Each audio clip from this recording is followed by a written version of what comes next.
So here we are back. Again, I started with the clip that we left off with, so we're gonna backtrack a little bit. That way no one missed anything. But, as I was saying, these quests went by fairly quickly to have us go through these little Why will no areas. The end We is freed coming. these spirits.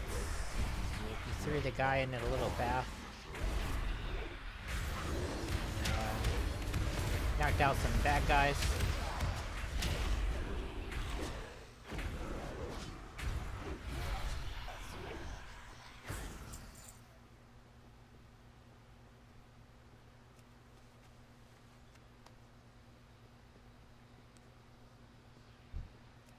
Why will no one listen?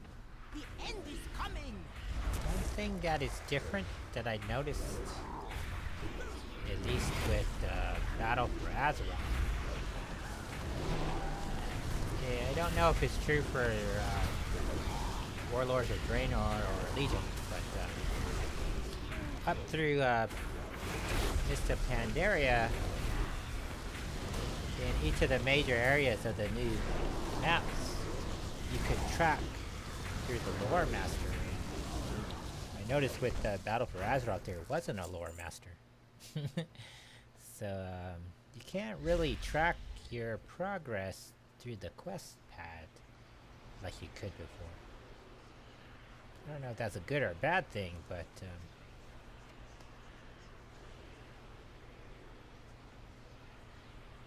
you're kind of tracking through the lore as it's presented to you, depending on where you're at.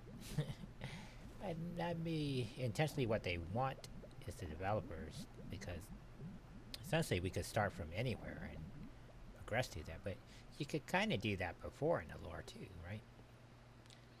Like, even though you went to the Jaded Forest in Mist of Pandaria first, you didn't necessarily have to start there, but me, because I follow the lore, I try to go as the quest take you to everywhere.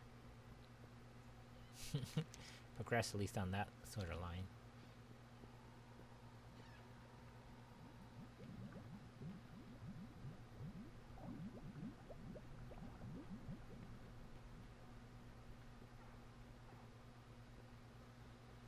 Now, in context of the larger story, we did the Battle of Lordaeron, and then we freed the dudes from Stormwind, then we ended up here. And Alliance ended up on Kotaris, and I imagine we end up with the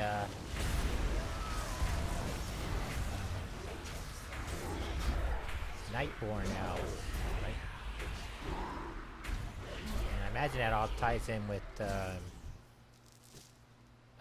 Asara, Queen Asara. Although someone was saying that Queen Asara is with the Alliance. I don't know why Queen Azara would be allied with the Alliance. Backwards, right? Wasn't she the one who trapped the Kotaris fleet? I think they misspoke when I heard them, but it didn't make any sense.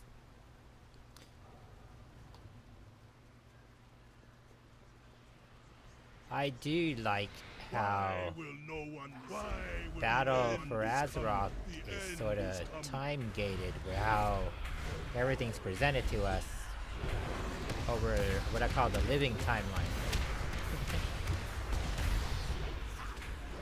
As the weeks go on or months go on, each thing's gonna be unlocked or added to, which I kind of think is cool. From a role player perspective, it is cool.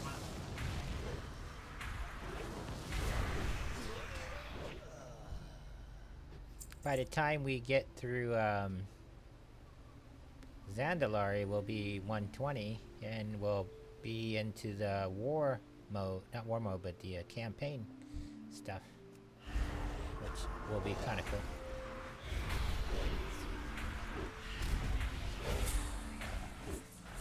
Now, even though we're gonna unlock the Zandalari and the Nightborn elves and the high whatever, the ally races.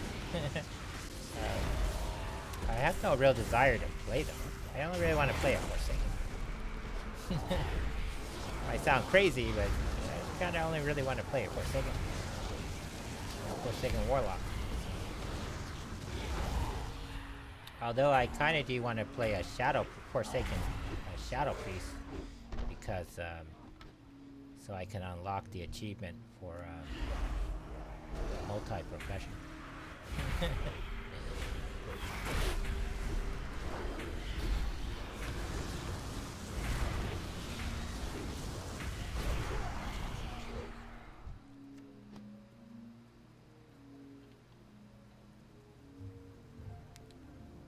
I do have a crazy idea in the lore to make all my characters alchemists and herbalists. All my newer characters are, but my older characters are not. Long ago, I had a dream of having every profession unlocked. But then I went through a phase where I was just pretty much gathering stuff and just selling it to other people. And then now I'm into the trolls were first to rule this world. part of being a and we Forsaken shall is be you're the part of last. the Royal Apothecary Society. So I wanted to be part of that. So. Yeah. You got to be an alchemist for that, or you could be one of the poison. Forsaken are known for making poisons and stuff, which imagine at some I have made an assassin character just to see what it was like, but if they ever make Banshee a playable character, I'm definitely going to be playing one of those. Some people speculate that the way Blizzard is going, Forsaken are going to end up being their own little Only faction, Valjamba can save us. which kind of makes sense in the lore. Because when you put the Forsaken up to all the other races, Horde or Alliance, they don't really fit that ideals. Forsaken don't really believe in honor, because in their history they were people who were dedicated to the light, people who were dedicated to the Alliance, Vision or not, but you wasted Rusticon's in the lore they patience. feel that There are those consequences, boy. people, the Alliance, abandoned them, which is why they're Forsaken. The light forsake them, the gods forsake them. That's kind of how they are in the lore, and so they're sort of their own little faction within a faction. And I think that's ultimately where they're going with Sylvanas Windrunner. Because she's too big of a character in the lore to just simply I am feeling generous. I will hear dismiss. you out. My friend here, however. And, The vision goes like this. Golden sails mark the final coming. The manipulator seeks to break the seal.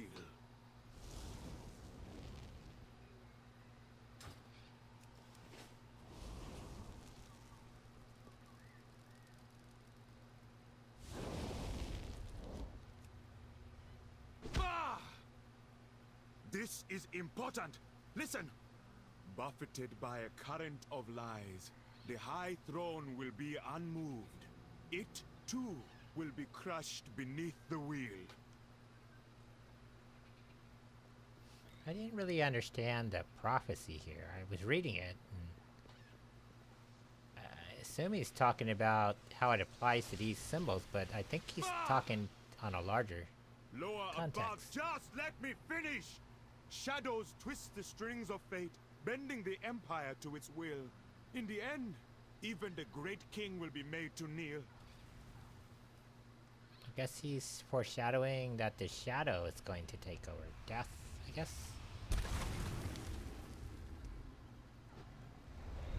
Meddling insect! There's a special place on the other side for you! Betrayal, the doom of an empire, and a threat against the king. Now that is a properly dramatic prophecy.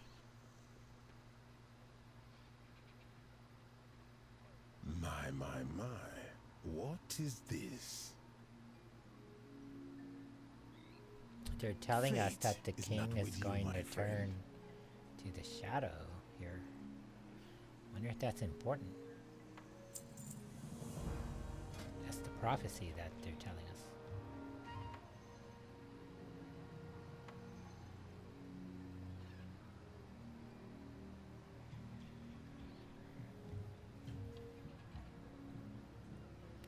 I'm Forsaken, so it doesn't really hurt us. We're already... Forsaken aren't necessarily with the shadow. Illyria Windrunner is... Well, she's to a Void. Void is different than Shadow. If you ever read Chronicles, the little chart they have shows that Shadow, Death, and Void are different.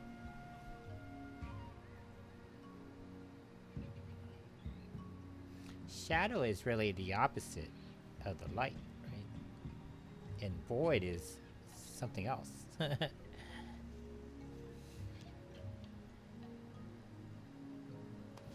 But Sylvanas is neither of those things.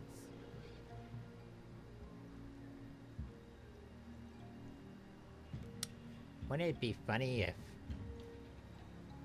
all through the lore Sylvanas has just been Aloha? She's the Loa we've been looking for. That would be funny. Which is why Arthas couldn't kill her.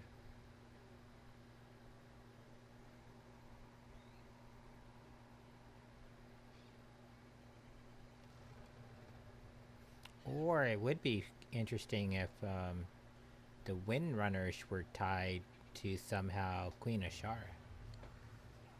This is Dread, my Bloodline. lord. Deal with this.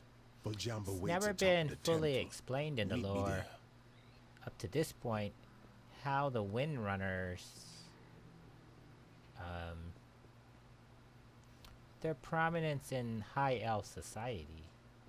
Because if you look at Silvermoon, where the Windrunner spire, they're the only one with their own big huge spire, and that means they're major players in that society, right? The king didn't even have his own spire, right? Their spire is larger than the king's spire. So the Windrunners, there's something about their family we don't know about. I feel eventually in the lore, Illyria has been moved to the Void, Sylvanas has been moved to Death, and I believe that Orisa somehow is going to be moved to the light.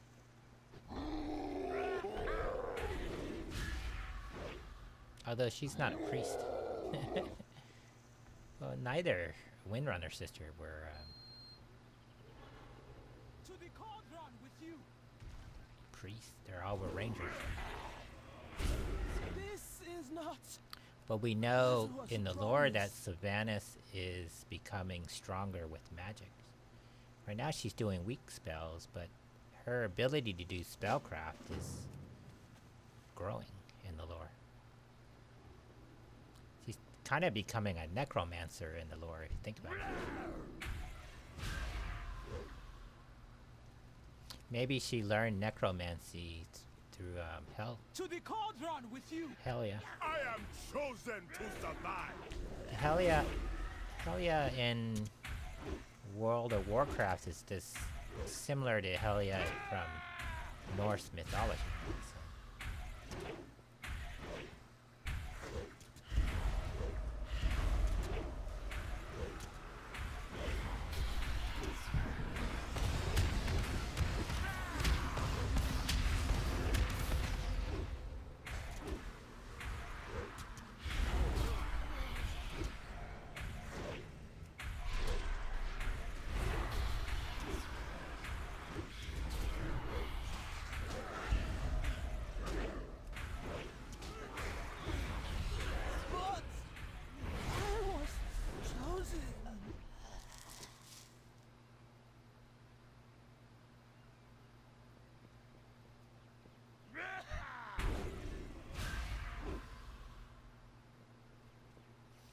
How come when we touched the Azeroth as players, it didn't affect us the same way as the lore characters were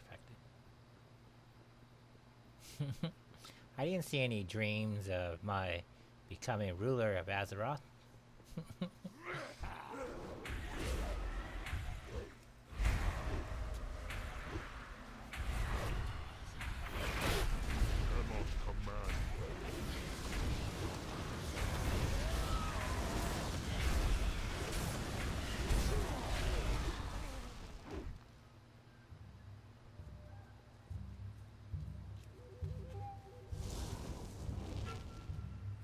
I do like how the Loa, when you're talking with them, like this guy, not this one, but the one who was giving us the prophecy, he was basically telling us off. You little insect.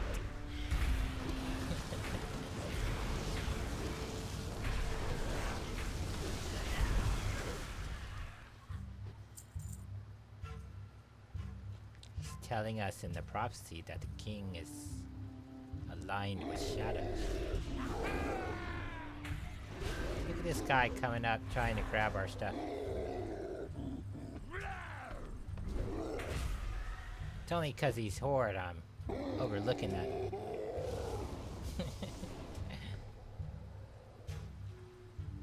I expect that kind of stuff from Alliance people, but Horde up there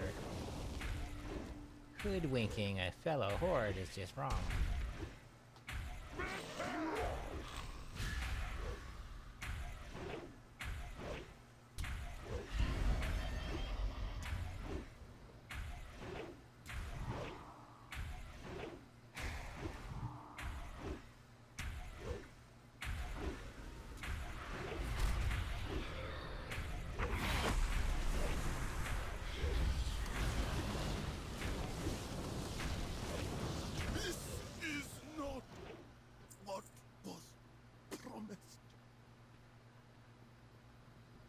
It's a promise, Mr. Frodo.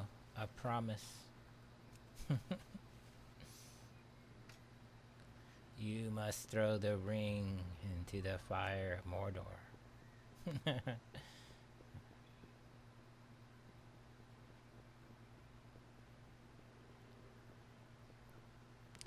is kind of cool.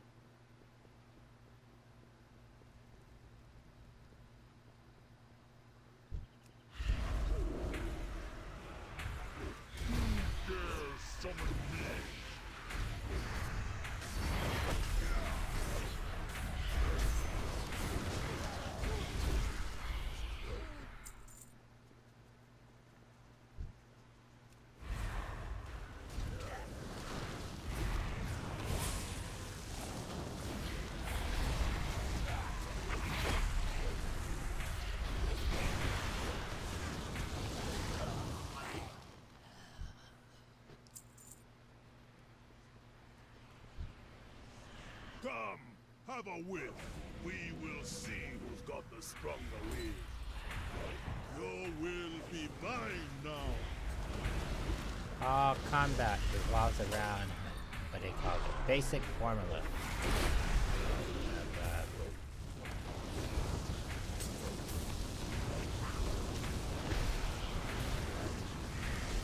what they call material times will equals Be mine now.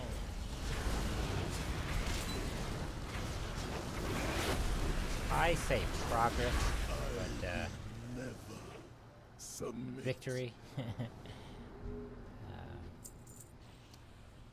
Material is your ability to produce war.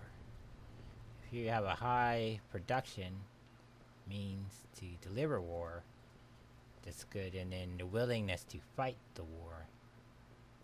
So if either of those things are 0, victory is 0. So you could have a high war production, but if you have no desire to fight, your chance of victory is 0. Whereas if you have a high will to fight, but you have no ability to produce the mechanisms of war, then its still outcome will be 0.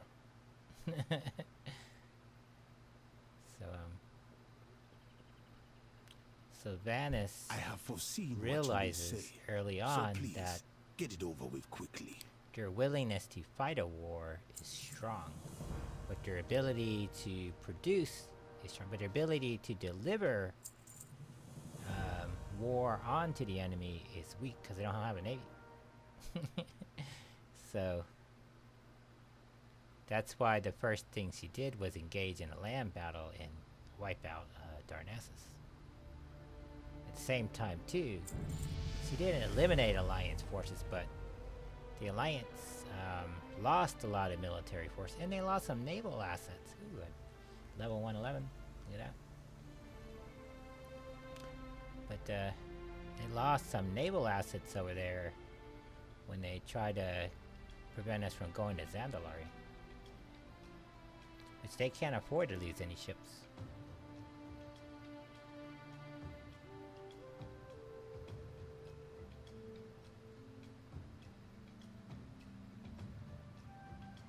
Dread dear, take the seal I have given you and stamp it on the gold. His minions will try to stop you. Stay alert.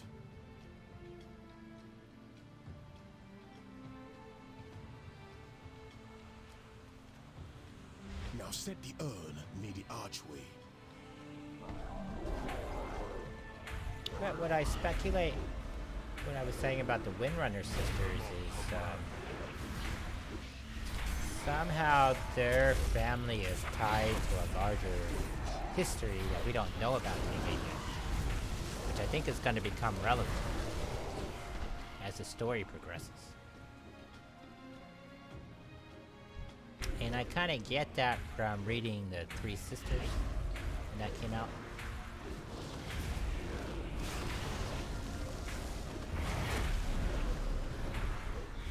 If one sister represents the boy, the other represents shadow or death. And then Illyria at some point is going to ascend to the light, right?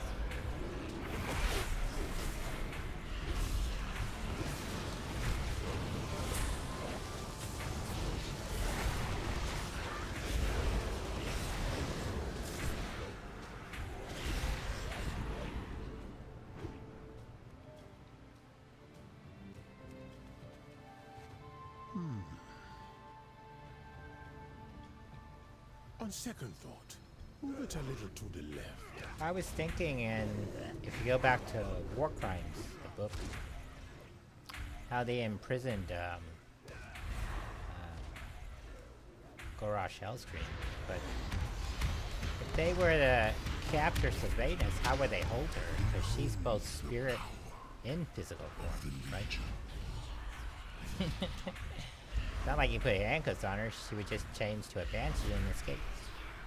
They couldn't put her in a cell because she would just go through the wall, right?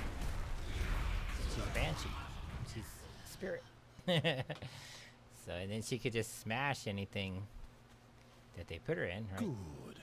Now, switch out one of Voljamba's potions with the one I gave. It will When be the Arthur first used one you her, set your one eyes of on. her things was she would just not only kill people, she would smash buildings and war machines and stuff like that. So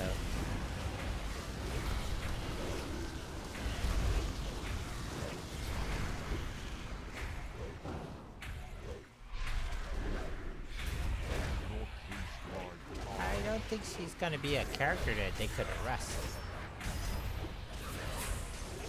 Or I think that she's gonna be a character that they're not gonna be able to arrest.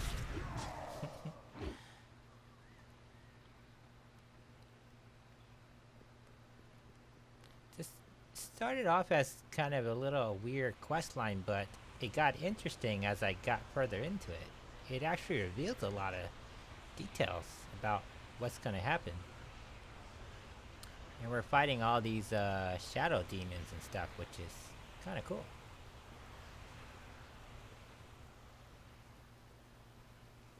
Little poison thing, little brew.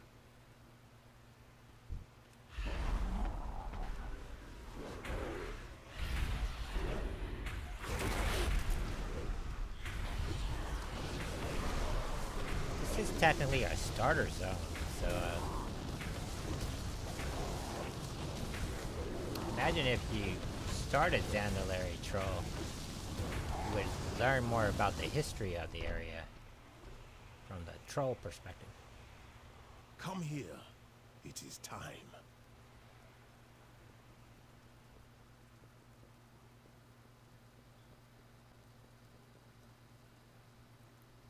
This last part is really I cool. have seen many great events of our time, and at each you have been present.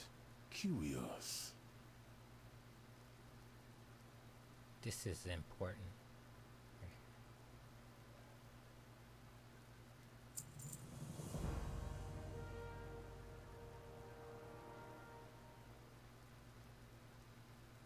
Somehow we're tied to both a future and a past. Which is interesting. The hand of fate. This is dread, my friend. Truly dread. Forsaken do not believe in fate.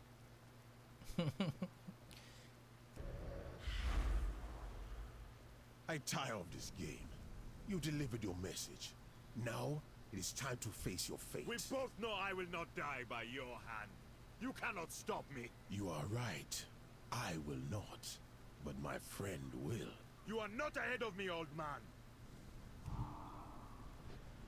It is you who will die here.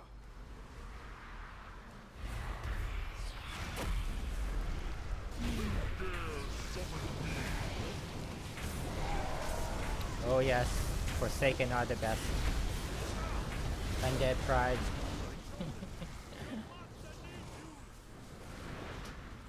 Watch, I throw my guard out there. See those ads coming? Here you go. He's standing there guard. Starts attacking all those dudes.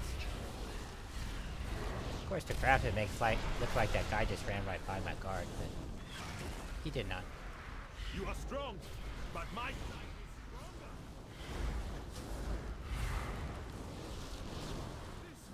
This isn't happening. Now, when you create the little nether portal, the way your demons are summoned through the portal, you have to expend a shard. And this is where your wild imps pay off. 'Cause imps can be summoned in 1, I will 2, not die or here. 3 shards. It is not my time. How did he? No. A pity I was not able to teach him the most important And for lesson each of all. shard you expend, You you can must plan, bring through even a for the futures you have not seen. better demon.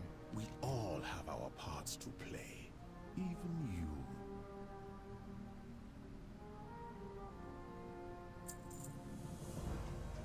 The Troll Empire shall rise again. I have foreseen it. The Troll Empire was before the Elf Empire under Queen Ashara. That much I do know, when it was all one continent. I have seen many great events of our time, and at each you have been present. Curious.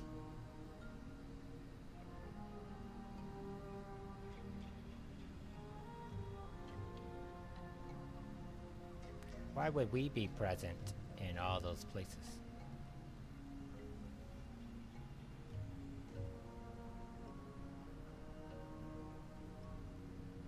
Maybe because we interface with the Azeroth. We are now part of space, the space-time continuum of undead. Dread joking about days that. are ahead. Let old Rastakhan know. I will return in my own time. Oh, and thanks for all your help. Portal, eh?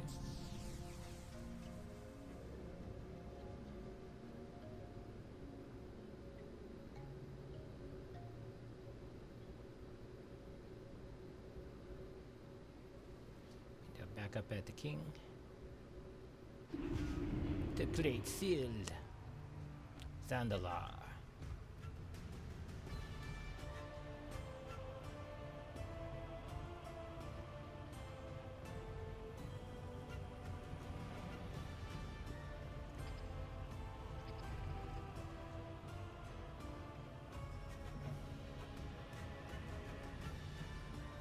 some point, Bane has to have a part in this story because they wouldn't have staged him here.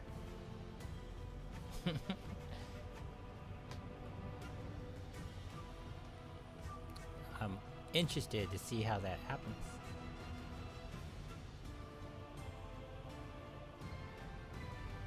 Apparently we're instrumental in the Troll Empire coming about.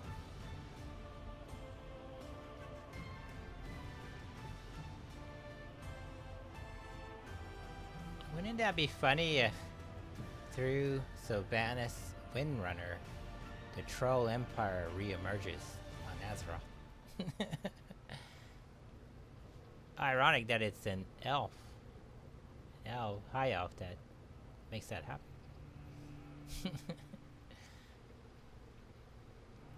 My king, you are in great peril. I see encroaching enemies claiming the throne for themselves. They near Warport Rastari as I speak. We should retreat to Zanchul while it is still an option. Habutu, Zolani, take the speaker of the Horde and ensure the warport is safe. Today is not the final day of my reign.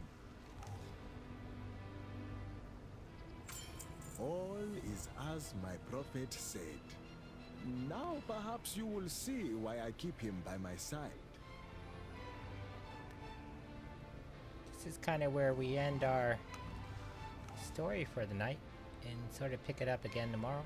But I kind of wanted to get a feel where the story goes here. May your foes tremble in your presence.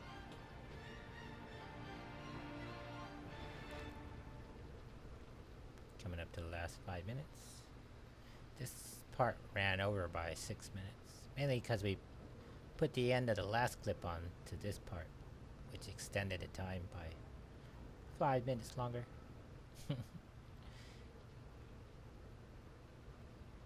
It doesn't matter. Now you might be saying, why aren't you jumping on the elevator? I was in the middle of a thought. And I missed it.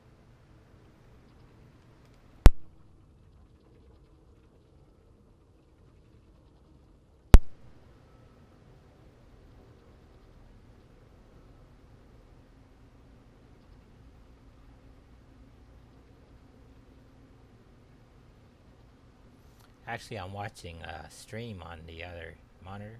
And I was reading the comments.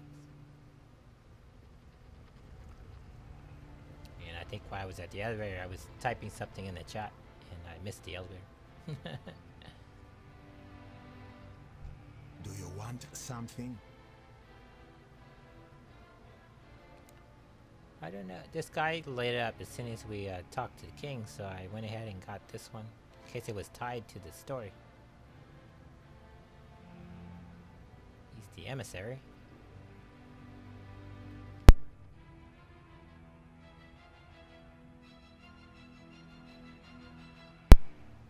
Give my regards to the throne.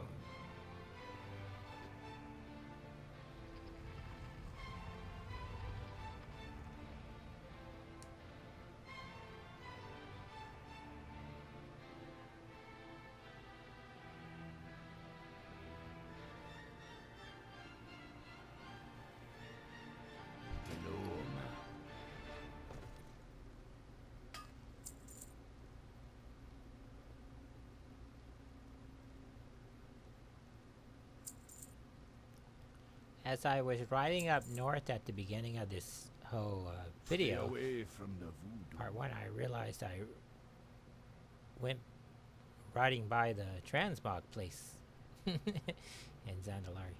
So it's right there on the west side of the pyramid, so that's useful to know.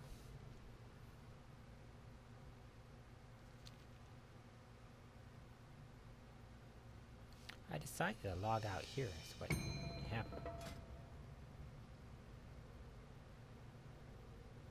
At this point, I'm still not totally understanding the Azeroth stuff, but going along. The bonus thing I took was the little shield thing they gave us. I call it the deflector shield. But it's a power that gives a demonologist more armor protection. It's always useful since you're a more tankier kind of person. The first one improves our secondary stats. If you play World of Tanks, they call those soft stats. The next one gives us more armor. Magical. Improves our defense. Mitigates damage is what it does.